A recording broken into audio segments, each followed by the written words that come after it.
Awesome. All right, hi, my name is Catherine Poppy. I work for the California Department of Food and Agriculture Egg Safety and Quality Management Program. I've been with them since March of 2015. I graduated from UC Davis in December of 2014 with a degree in avian science. So I'm their resident bird expert.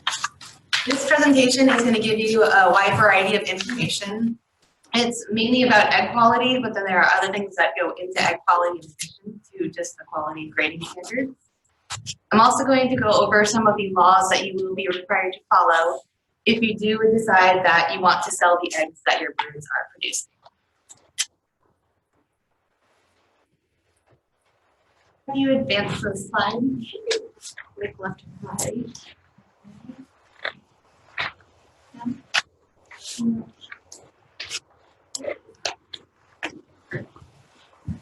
Okay, so the purpose of this presentation is that we're going to review regulations pertaining to the production and sales of your eggs. So this is going to tell you what laws you are required to follow. We're also going to go over some good biosecurity practices that will help you raise your birds in a safe and clean environment.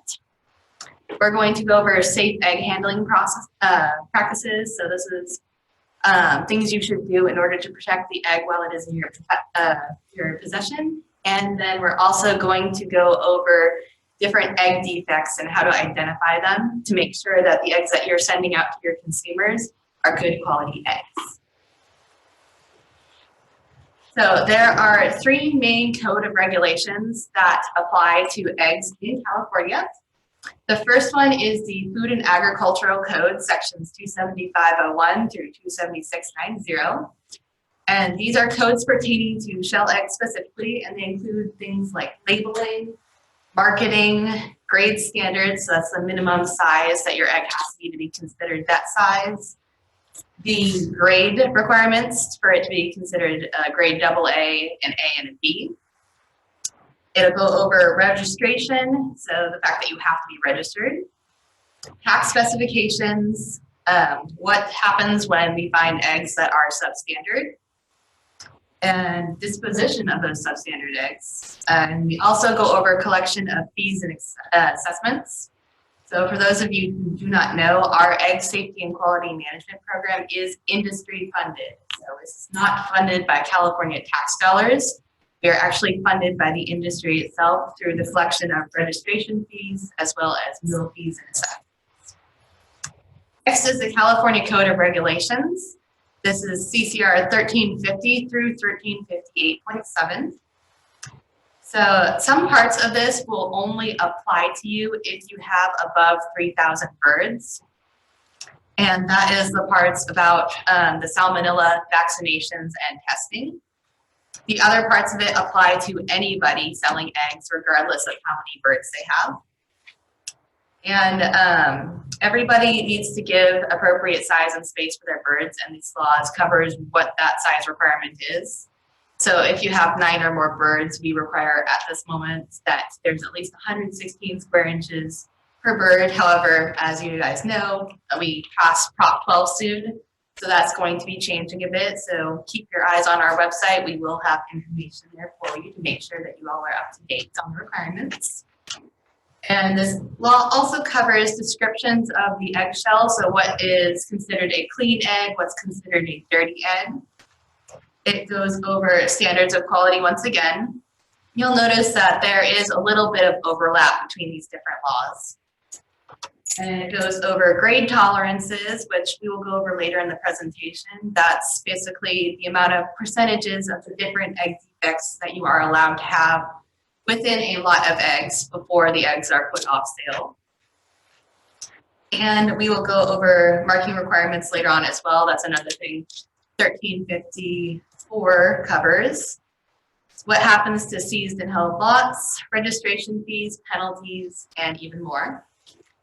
The last one, the Code of Federal Regulations, Title 21, Part 118, only applies to you if you plan to have more than 3,000 birds. And this one overlaps quite a bit with 1350. All right, so first and foremost, our biggest regulation is that if you wish to sell any eggs in California, that is, if you live here and you wish to sell eggs, or if you live out of state and you wish to sell your eggs in California, you must be registered with the state of California. There are no exceptions. It does not matter if you only plan to sell one egg to your neighbor John. You have to be registered. We definitely check to make sure that our egg handlers are registered. We look all over Facebook, Craigslist, anywhere you're advertising, little roadside signs. If you're selling unregistered, we will find you. So please be registered. It's only $75 for the first year, and then after that, it goes down to $50 per year. So if you plan on selling your eggs, it's nice and easy to get signed up. All registration forms are located on our website. Here are a few more laws to keep in mind. It is unlawful to sell to consumers any egg that is considered lower than a grade B, any egg that is classified as inedible, which any inedible egg would also be considered below a grade B. So that includes bloody eggs, all the different types of rots, moldy eggs, eggs that are leaking, incubator rejects, and more. It is illegal to sell unwashed eggs in California. We require that you wash your eggs before you send them out to the consumer. This is a health and safety issue. It's also illegal to sell to the consumer ungraded eggs. They need to know what grade of egg they are buying. You also cannot sell eggs labeled with false or misrepresented information. So example of that, saying that your eggs are farm fresh eggs when the eggs are older than 30 days. Those are not fresh eggs. You also cannot represent yourself as organic if you don't meet the requirements to be considered organic, or make any claims pertaining to the nutrition of the eggs that you cannot back up. So you can't say higher in omega-3s if you cannot prove that you are feeding them something to make their eggs higher in omega-3s. Yeah? Are you okay with questions as we go? Is that all right? Yes. However, if the question isn't pertaining to the topic that I'm on, you might want to wait a bit because there is a good chance I'm going to cover it later. For ungraded eggs, that includes candling of all eggs or not? Yes, you are required to candle your eggs. And I'll go over what the different grades look like when you're candling them so you know how to identify. And then eggs that are not labeled according to California regulations, which we will go over. We require 9 specific things to be on your egg cartons. So for your egg cartons, all of these items must be here. First and foremost, the identity of it. I know it seems obvious that these are eggs, but you have to put on your carton that you are selling eggs. Next is the responsibility. That's your name or your company name, address, and zip code. This is really important to have because in the event that there is an outbreak of any sort, we need to be able to trace the eggs back to the source of the outbreak so that we can make sure that no more are going out if it's a problem that's going to be with multiple eggs. Next, you need to have the quantity that is in the package, whether they are dozen packs, 18 packs, 15 dozen, an entire case, just however many eggs are in that container. Keep refrigerated. This has to be on all containers. I know it should be obvious, but due to the fact that there are other parts of the world where they do not refrigerate their eggs, we have to put it on our containers so that our consumers know that they must refrigerate their eggs. Sell-by date. This has to be somewhere on the container. I know that some people like to use Best By or expires, and you are welcome to do that. However, it has to also say sell-by somewhere on your container. The Julian date. This is the date that you packed the eggs on. That needs to be on there. Your California registration number needs to be on the container somewhere. A lot of the really big companies will often put a plant number on there, and that is acceptable as well. But definitely have to have your registration number to prove that you are registered. Size and grade. This is something that messes a lot of people up because of the fact that we require this to be typed at a minimum of 1/4 of an inch in height. A mistake a lot of people make is that they won't capitalize the entire word. And so that capital letter will be 1/4 of an inch and the rest of the word won't be. And unfortunately, that is not acceptable. The California SEPS compliance statement also needs to be at least 1/4 of an inch in height so that it can be clearly read by consumers. This is another one where it's just best to capitalize all parts of it so that you don't run into the 1/4 of an inch problem. And all of these items need to be somewhere on the outside of the container where they are clearly visible and easy to read for the consumer. So let's go into some of these a little bit more. So the Julian date data pack has to be a 3-digit number. Even if it's only 1, you still have to stick 2 zeros in front of that 1 to make it a 3-digit number. So an example, January 1st would be 001 versus December 31st would be 365. And it cannot be any more than 30 days from the data pack. You are welcome to make it less than 30 days from the data pack, but it cannot exceed 30 days from the data pack. We will hold your eggs off sale and make you redo it. Sizing. You are allowed to put multiple sizes into the carton as long as the carton is labeled with only one size and it has to be the size of the smallest egg that goes in. No saying mixed sizes or multiple sizes. If you're putting different sizes in, smallest egg is the size that you have. So an example would be if you were to mix small eggs and large and extra large eggs into one carton, even if there was only 2 small eggs, the entire thing has to be labeled as small. You're allowed to give the consumer more than what you advertise, but not less than what you advertise. So here is an example of a properly labeled carton. Granted, this does not show the sell-by date, the Julian, or the CEF statement. However, those are most likely located on one of the sides of the carton, probably on this side or this side. It's got the address of the farm clearly displayed. And it's got the safe handling instructions. It's easier to read what grade and size these eggs are. And of course, you can tell that they are eggs because it says eggs in big letters on the front. So we measure an egg size based off of the weight, not the circumference, not how big it looks, based off of the weight. I've gotten some pretty small eggs that actually were larges, even though they didn't look like larges because they were very heavy. All of these size things are minimum, except for peewees. There is no minimum for peewees.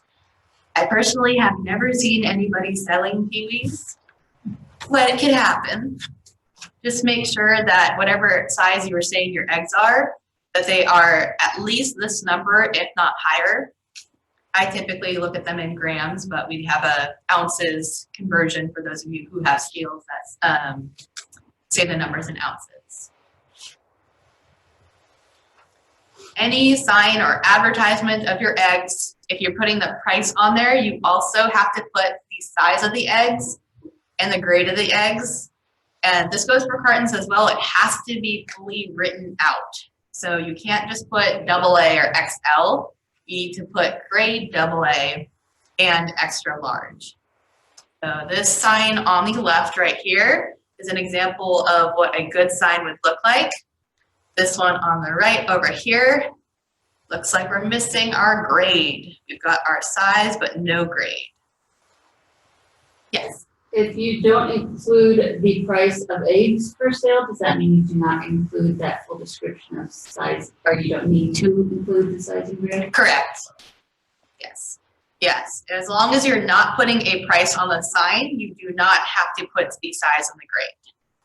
When the price tag goes on there, though, that's when the size and the grade have to go on. What I see a lot of people do is when they're advertising on like the side of the road, it'll just say farm fresh eggs. That way that gets them around the whole size and the grade requirement. Okay, so there are some exemptions to having to have your size, grade, name, and address on things. So exemption number 1, if you're maybe at farmer's market per se, you've got a bulk display for your eggs.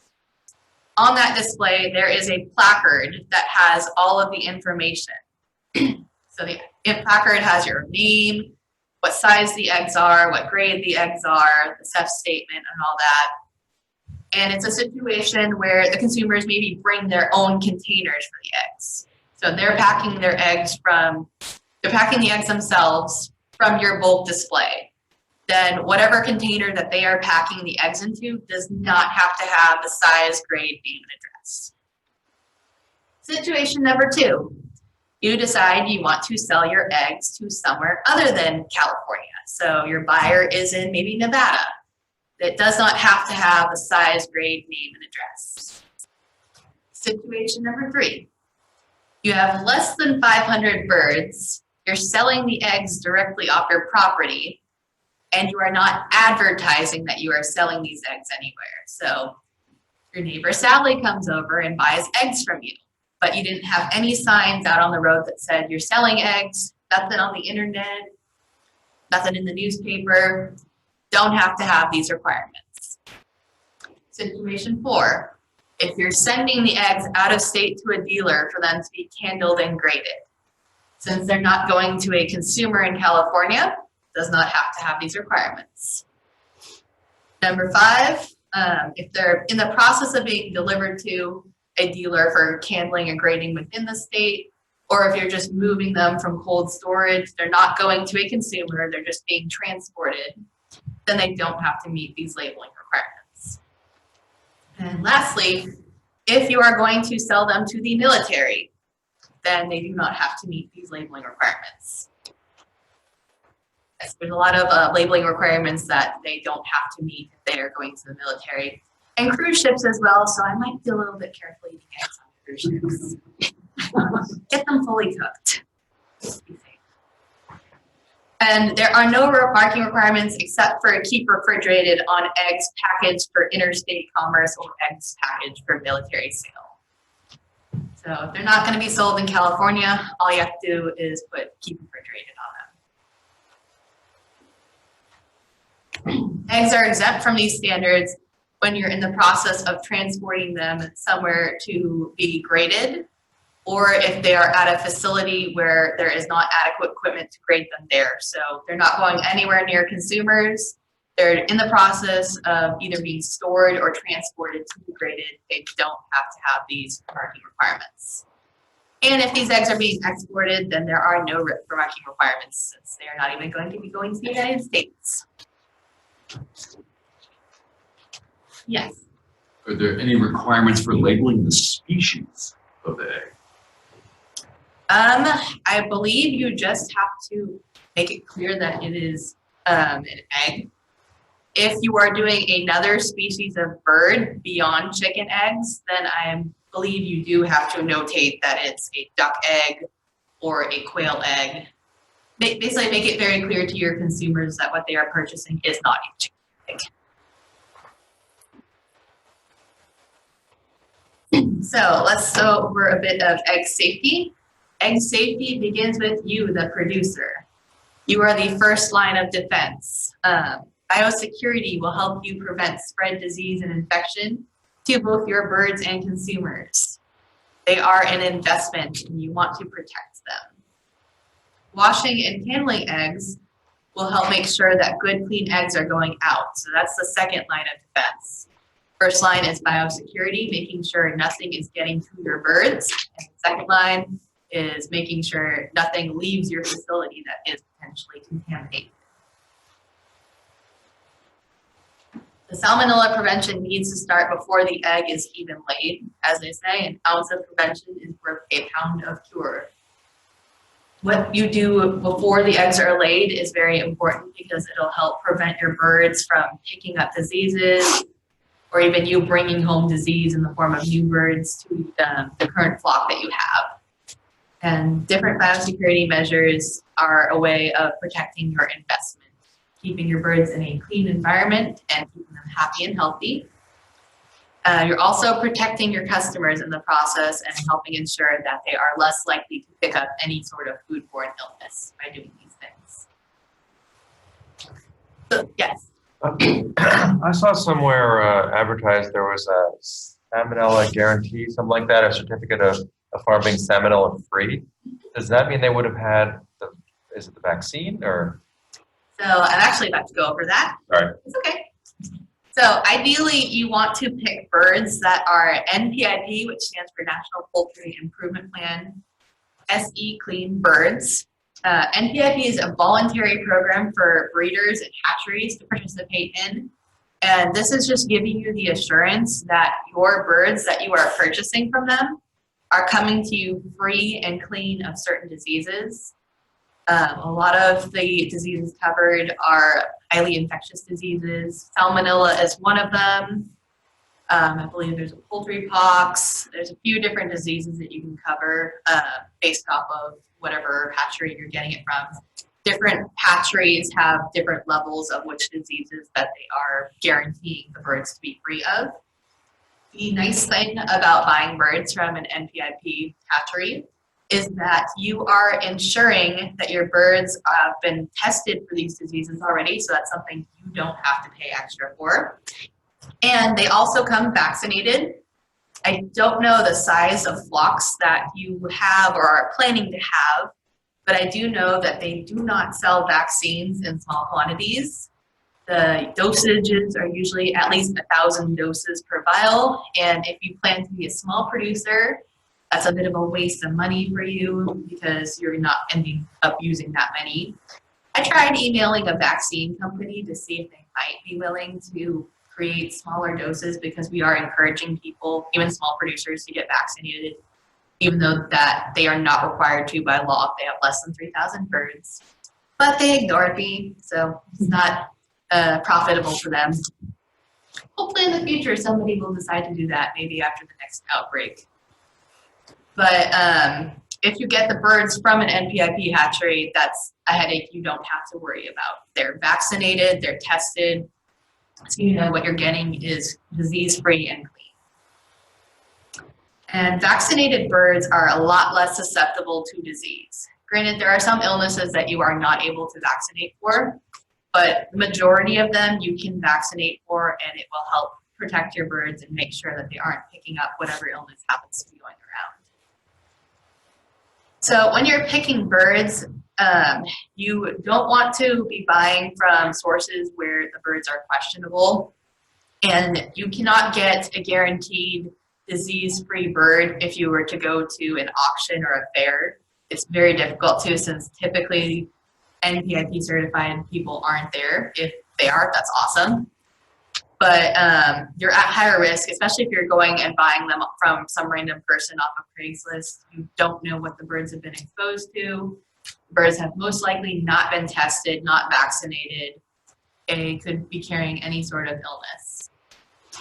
If you do decide to go through those routes, or even in general, if you are buying from a reputable breeder, you want to pick birds that look happy and healthy. You don't want to pick birds that are extremely underweight or really raggedy looking. If they're oozing anything from any of their orifices, that is not a good sign. Don't want birds that have discoloration in their wattles or combs. Don't want birds that have mites. So look those birds over really well before deciding to bring them home to your own flock. Now that you've got the birds, you want to protect them. You want to give them an enclosure that's going to help protect them from outside sources of contamination, which there are a variety of. Especially since this is a pasture poultry workshop, you're dealing with pasture birds, which means they are much more likely to come in contact with wild animals, wild birds, rodents, and flies, since they aren't in a sealed building. Granted, birds that are in sealed buildings will come in contact with these things as well, potentially, but it's a higher risk for pasture birds, so you want to make sure that you're putting them into an enclosure that will help prevent as much of this as possible from getting in. A lot of vectors include rodents. They can carry all sorts of illnesses in, especially salmonella.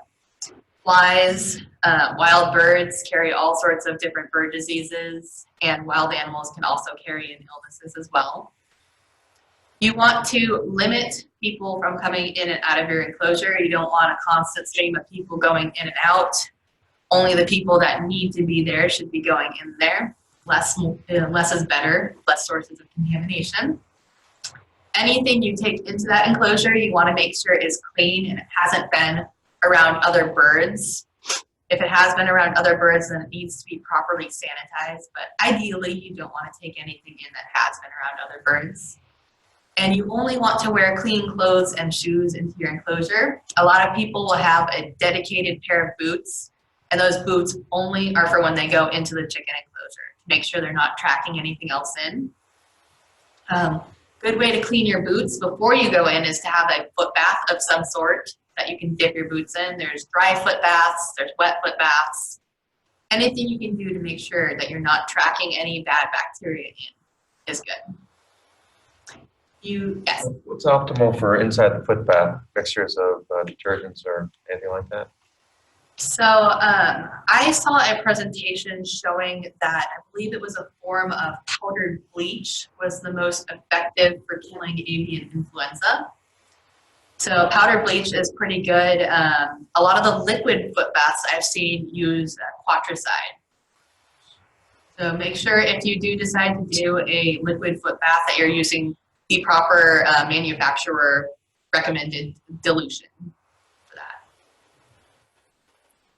You will want to monitor your fly and rodent activity. When we do our shell egg food safety inspections for our producers with more than 3,000 birds, we look at your rodent and fly records to indicate what level of rodent fly activity that you're having around the birds. That helps us assess the risk of the fact that your birds might have been contaminated with salmonella.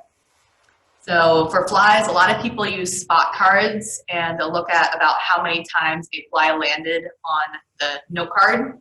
And when they land on the note card, they either defecate or regurgitate something, leaving a spot. And so, yep, I know, it's lovely. So they track fly activity that way. Rodents, a lot of people either have snap traps around the perimeter of the enclosure, obviously in places where your birds are not going to get to them. Or people prefer tin cats. It's basically a little tin box, and the rodent will crawl into it and get trapped in there and can't get out. And then you just record your rodent numbers and keep track of if they're getting out of control.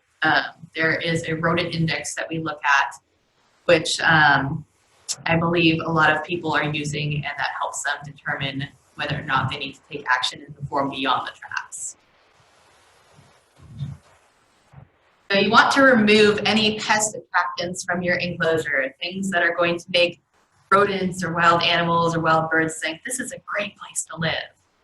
So that would be harborage, any vegetation or random debris that may be in or near your enclosure. And just about anything can be considered harborage. Say you have a bunch of junk and old car parts piled up right next to the enclosure. Great little home for rodents. Any attractants that may be around there. So if you spill your feed, clean that up as soon as possible. Rodents love chicken feed, and it's going to draw them there. If you have a lot of soupy manure, great place for flies to lay their eggs and maggots start forming, which can lead to maggot egg. I will show you this later on. It is an egg defect that we've actually come across. When you are getting new birds, you want to quarantine them from your current birds to ensure that they are disease-free. And we recommend doing this for at least 4 to 6 weeks, because within that time, if they are carrying an illness, they will most likely develop that illness, and you'll be able to tell if they have it or not. And when you do this towards the end of that quarantine program, you should stick one of your own birds in there too, because there are some diseases where the bird can carry the disease but not actually be affected by it. And so by sticking one of your own birds in with the new bird, you'll see if the bird actually has that disease, because your own bird will probably get sick if it does. You only lose one bird that way instead of 4,000 or however many thousand you may have. And then also, if you notice that one of your birds is sick, take it away from the others as soon as possible and quarantine it. So these are the different disease symptoms, and some of these may not always be a symptom of disease. Sometimes eggs will come out weird. The bird's perfectly fine, but the egg came out weird. I see eggs without shells all the time. Sometimes it just happens. So if your bird's acting all lethargic and it's not eating, it's not laying as many eggs as it usually does, it's If you're noticing its head's all swollen, it's oozing things.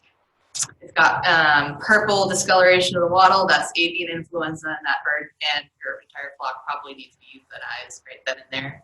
It is highly contagious. It'll wipe out 90% of your flock in less than 2 days. Yep.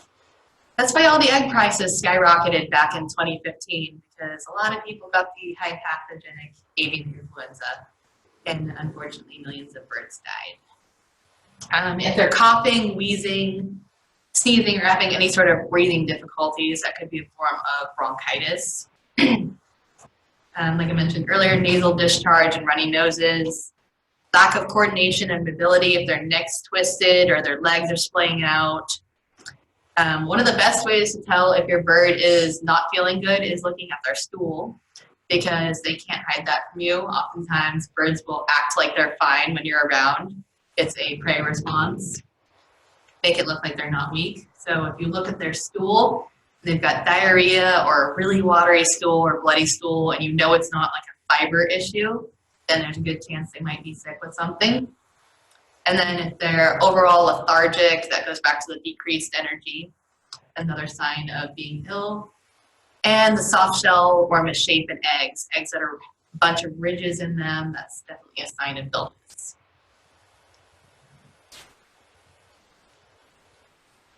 Okay. So let's go over Salmonella. This is the main illness that 1350 is concerned with preventing. There's two types, Salmonella enterica and Salmonella Typhimurium. They both can cause salmonellosis, which accounts for about 30% of food poisoning cases. Around 1.2 million people get infected with this per year, and about 450 of those 1.2 million will die. Unfortunately, people who do not have normal immune systems, or infants or elderly people, do not fight this off very well. The average person will fight it off in 4 to 7 days and be fine, but if you don't have a strong immune system, then there is a chance that you will get very ill and potentially die, which is why we are so concerned with preventing salmonellosis. Symptoms range from diarrhea to fever and abdominal cramps, and it usually hit you about 1 to 2 days, maybe up to 3 days after consumption of contaminated food. It can also cause reactive arthritis, which does not go away after the salmonellosis goes away. So that's not something you want to have. The Salmonella bacterium is a pretty hardy bacterium. They are capable of doing respiration both in conditions with and without oxygen. They are very good at escaping host defense mechanisms, so they are hard to kill once they're in you. They code for stronger cell walls and damage repair so that they can handle whatever their host is throwing at them to try and kill them. They are able to slow down their metabolism so that if they're living somewhere that doesn't really support them, they won't die as quickly. They'll buy them some more time to get to a better environment where there is nutrients for them. And the most important part is that they don't cause noticeable changes to the food that they're infected with. So it's not going to smell funky, it's going to look totally normal, and you're going to have no idea that there's salmonella there. There's a few different ways that the egg can become contaminated. If the hen laying the egg is contaminated, the reproductive tract of that hen, as well as the digestive tract, because they connect at some point, is going to contain the Salmonella bacterium. So when the egg is moving down, while it's being formed, the bacterium is going to get into the albumin and the yolk of the egg and infect the egg. Or once the egg is laid, it comes in contact with feces from an infected hen, and it gets on the shell, and then it gets in through the pores of the shell to the inside of the egg. Or the person handling the egg comes in contact with the bacteria and, of course, touches the egg before washing their hands and properly climbs in through the shell that way. But it's most likely to infect an egg during formation, getting through the shell. And another reason that it is important for you to wash your eggs is that the egg doesn't necessarily have to have salmonella on the inside of it to make you sick. The salmonella can be on the outside of the shell, and when you go to crack the egg, the albumin and the yolk are going to run off the shell on its way down into the pan or whatever you're putting it into and pick up that lovely bacteria. It's most likely to infect during formation though. It's hard to get through the shell. There's lots of little pores, but there is some defense mechanisms that the egg does have in order to prevent it from getting in. So egg washing. Why is this important? Because you want to remove all possible sources of contamination on the outside of the egg. You've done what you could to make sure that your hen wasn't infected, and so now there's stuff on the outside of the egg. You want to get that off to make sure that it doesn't get infected that way. There are 4 steps to doing this: the washing step, the sanitizing step, the rinsing step, and the drying step. You do not want to soak your eggs when you're washing them.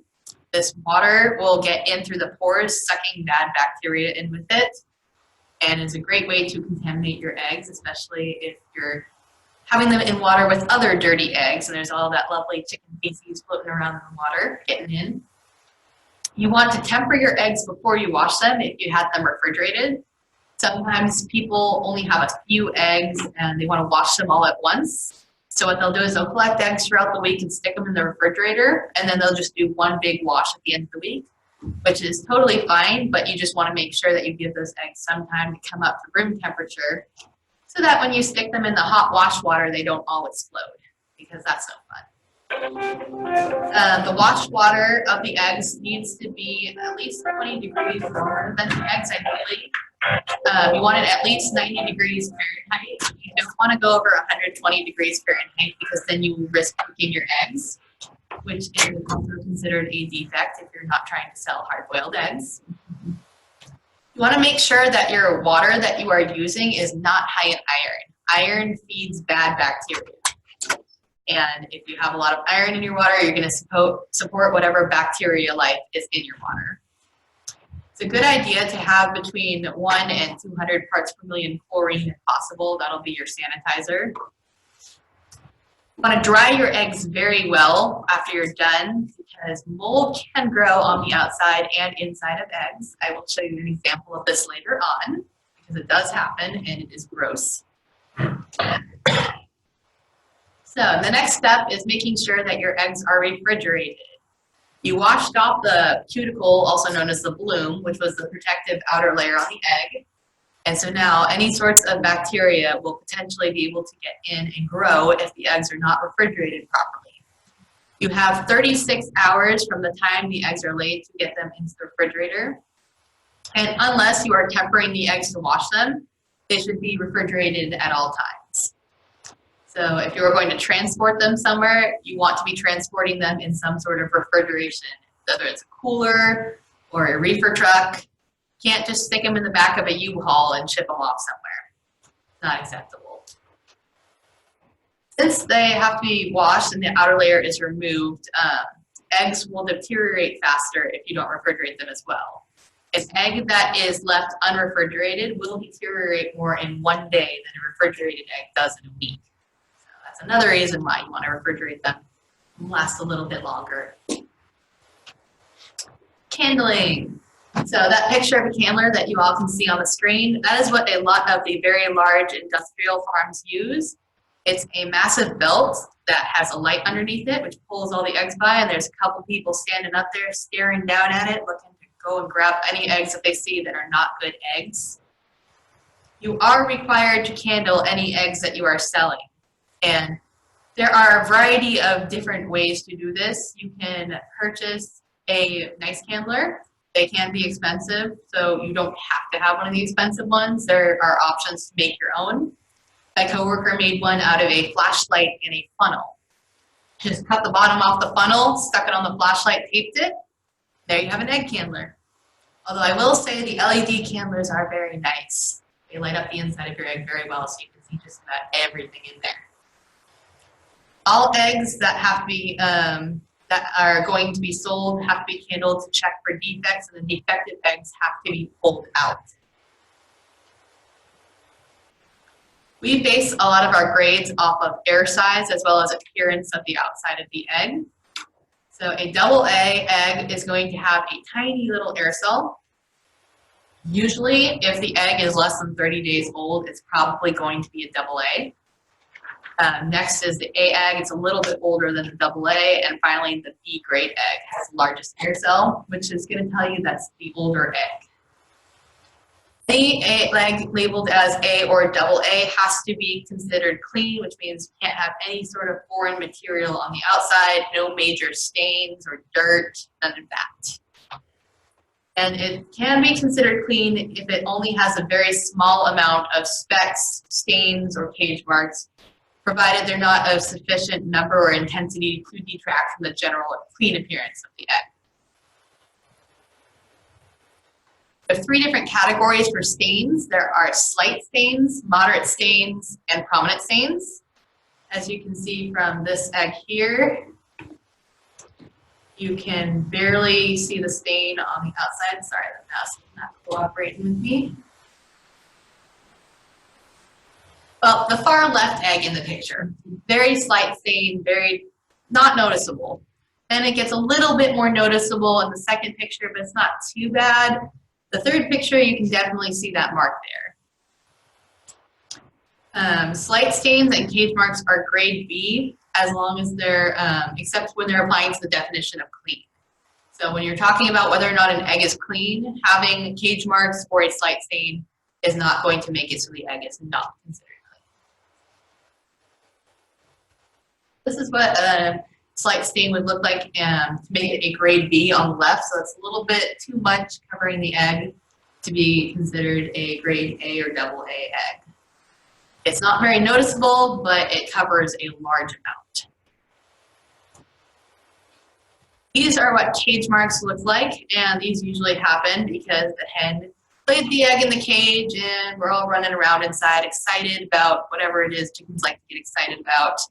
And we're kicking that egg around like it's a soccer ball, and it's picking up all sorts of scratches. This is how I often tell when somebody is lying about whether or not their eggs are cage-free or pastured. If I open your eggs and there's all these cage marks on them, I'm going to wonder what sort of pasture enclosure are you having your eggs in? So don't lie about being cage-free. I will find out. This is a moderate stain. On the left, it would be what a moderate stain would be if you wanted to only consider the egg grade B. On the right, the moderate stain is covering way too much of the egg, so that would be considered a dirty egg. And finally, we have our prominent stains. On the left, it's large enough to where it covers too much to be considered clean. On the right, it's small enough to where it would still probably be a grade B egg. Ideally, we like to avoid stains. I know that they are going to happen inevitably in some situations because sometimes the birds like to lay their eggs in the mud and you can't stop them. But ideally, we prefer no stains. So moderate stains are acceptable as grade B as long as they aren't covering more than a 16th of the shell surface if they're scattered. If they are localized, then we don't want them covering more than 1/32 of the shell surface. And we don't put a size limit, on cage marks or slight stains. Those can cover pretty much any size of the any amount of the egg as long as they still as long as the egg is still considered clean. All right, now we're going to touch on grading categories. So this is what I'm going to look at when I'm candling your eggs for an inspection, and this is what you should be looking for when you're candling your eggs before you're sending them out to your consumers. We have 2 different tolerances, origin and destination. We use origin tolerances when we are candling the eggs at a producer's store, so it's their own store or it's their own production facility or processing plant. We use destination tolerances when we are at a wholesaler or another type of store, so somebody bought your eggs and is selling them to somebody else. What you need to be most concerned with as producers is the origin tolerances, because they're also stricter than the destination tolerances since the eggs haven't moved. The destination tolerances are a little bit less strict to allow for eggs cracking or breaking or maybe getting a little bit dirty during shipping, because we understand that does happen. So first defect, and this is one of the most common defects I see, is a check. So this is the shell has cracked, but the inside membranes are still intact and there's nothing oozing out of it. For check tolerances, grade AA and A, most of you probably are not selling grade B eggs, so I won't go into that as much, but I did put it on there so that you do know. You get 5% checks. We give you a little bit extra for jumbos. We give you 7% because we understand that those large eggs have thinner shells and are more likely to break.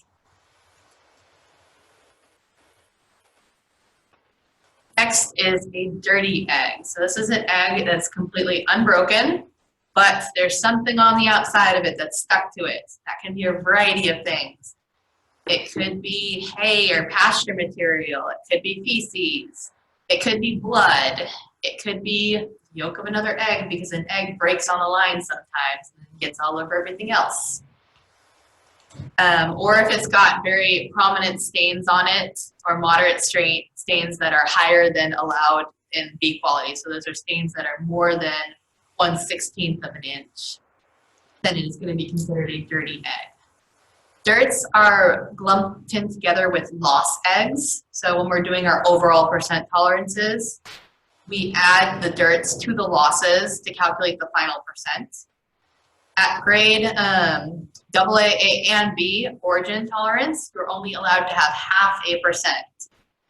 So if you have a lot of 100 eggs and you have 1 egg, that's more than 0.5%, but we do have a 1 egg rule, which I will go over later to ensure that your entire lot doesn't fail just because of 1 egg.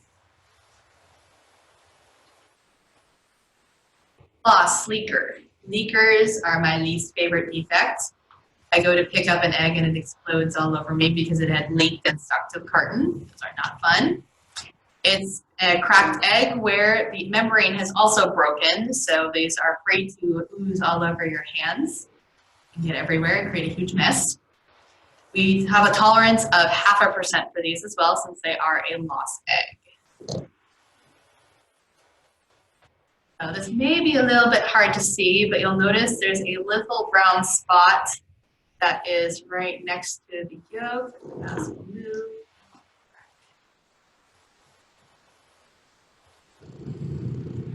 And it's a little bit to the right and up. It's a little brown spot on the underside of that yolk. That is a meat spot. This happens when the egg is being formed and it's moving through the chicken's reproductive tract, and a little bit of that reproductive tract slops off and ends up mixed in with the albumin. If it is smaller than 1/8 of an inch, then it's just a grade B. But if it is larger than 1/8 of an inch, then it is considered a loss defect, and you get a 0.5% tolerance for this. Blood spots. These often happen when the yolk is originally released from the ovaries. The ovary follicle has a section that has absolutely no blood vessels called the stigma. And as long as it ruptures there to release the yolk, there won't be any blood. However, if it ruptures anywhere else, then that's when there will be a little bit of blood. Sometimes too, if the chicken gets really stressed out, there can be a little bit of blood absorbed into the egg from the reproductive tract. You are allowed to have a blood spot that is smaller than 1/8 of an inch. It just becomes a C quality. And as long as it's not diffusing into the white halots, that would still keep it a blood spot. If it diffuses more than that, then it becomes a bloody white, which is considered inedible. You get 0.5% for blood spots.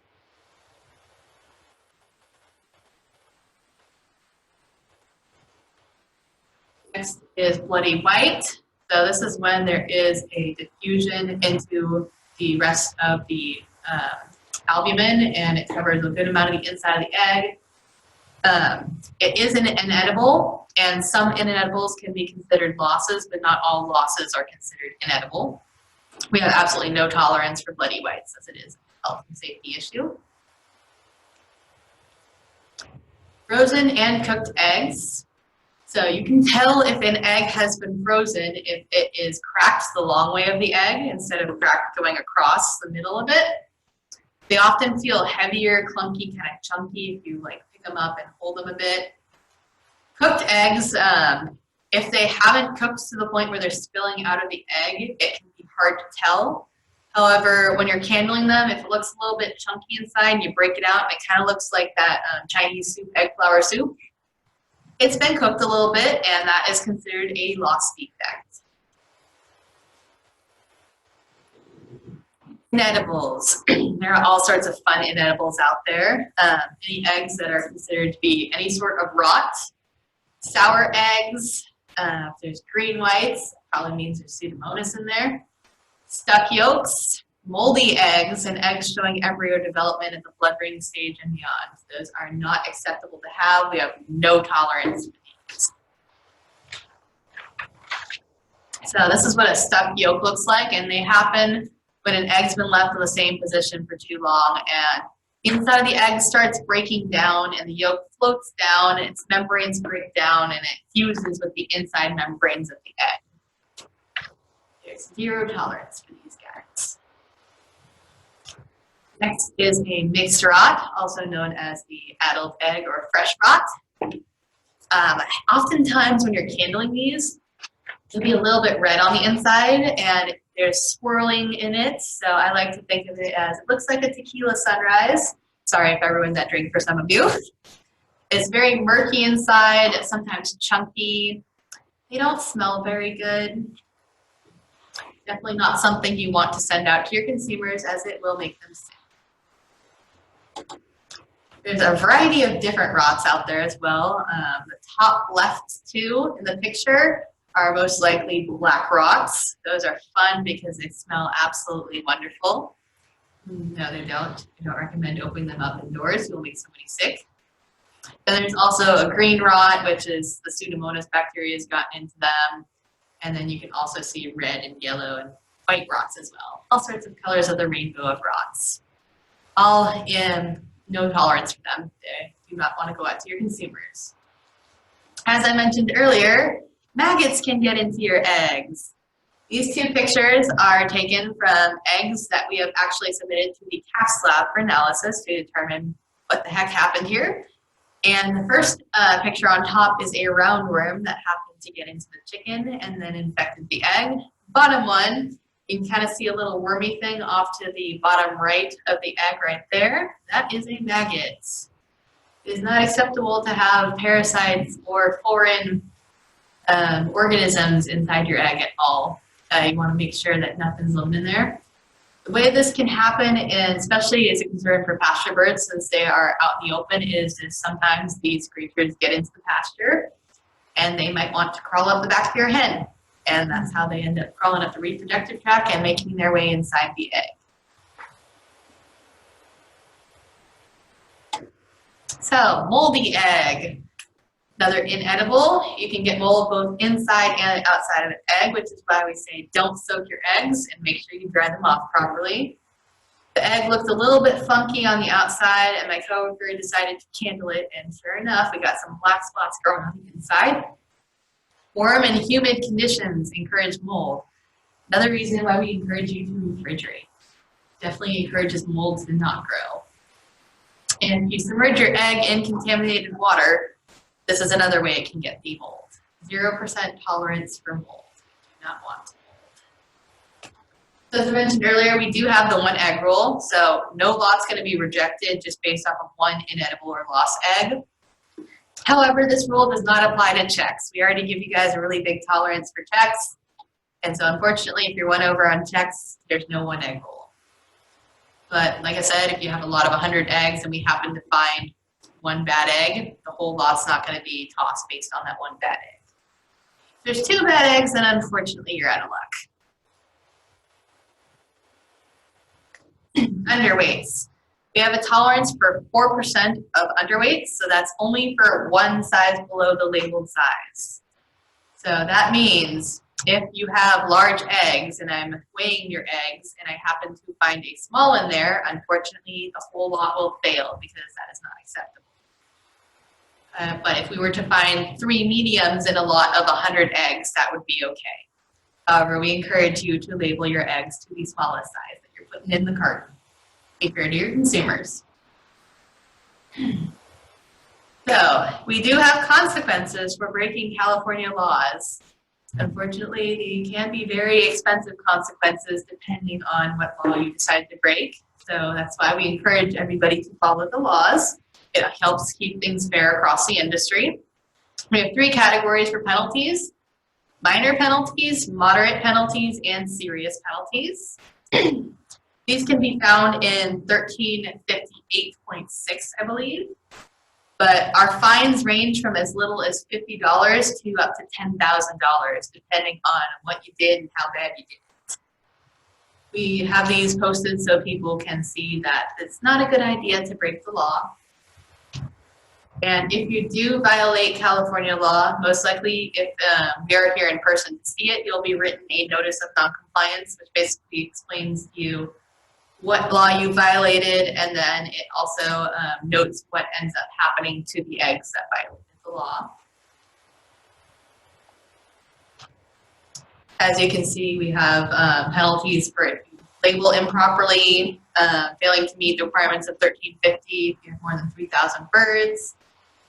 So a variety of different penalties and laws, but honestly, they're not hard to follow. We try and make it as easy for as possible, and we're not out to get you guys. We're here to educate. That is our main focus, is educating, so that everybody's able to produce proper eggs for the consumers and keep things fair. All right, that is the end of my presentation, so I will take any further questions at this point.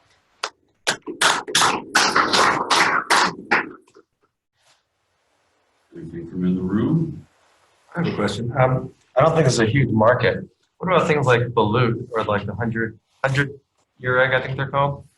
So I actually have not encountered the 100-year egg yet. I have encountered balutes, and the main requirement for balutes is that you have on it that it is a balut, making it very clear to the consumer that that's what they're getting. And then if I remember correctly, you also have to have the name and address of where the balut came from, so for traceability purposes. Any other questions? Yes. So we had a question online about wash water and it being high in iron. If there's a good sanitation step and if the rinse water is not high in iron, do you think there's as much of a problem in that way as? I think that if you're sanitizing the eggs properly after using that wash water, and as long as you're not soaking the eggs in that wash water, then it should be okay if the rinse water is low in iron. But if you're soaking the eggs in that wash water, then it's getting into the inside of the egg, and the sanitizer doesn't go inside the egg. At least you shouldn't be soaking the eggs in sanitizer, because especially if you're using something like bleach, that's not good for your consumer. So as long as you're making sure that the eggs aren't being soaked in the water that's high in iron, I think it should be okay. I had a question. Do all of these regulations apply if you're like donating eggs, not selling them? For donating, you don't have to be registered. But I do believe you at least need to make the person aware that you're donating them to, of obviously the fact that you handled the eggs and make sure that they're getting the good eggs.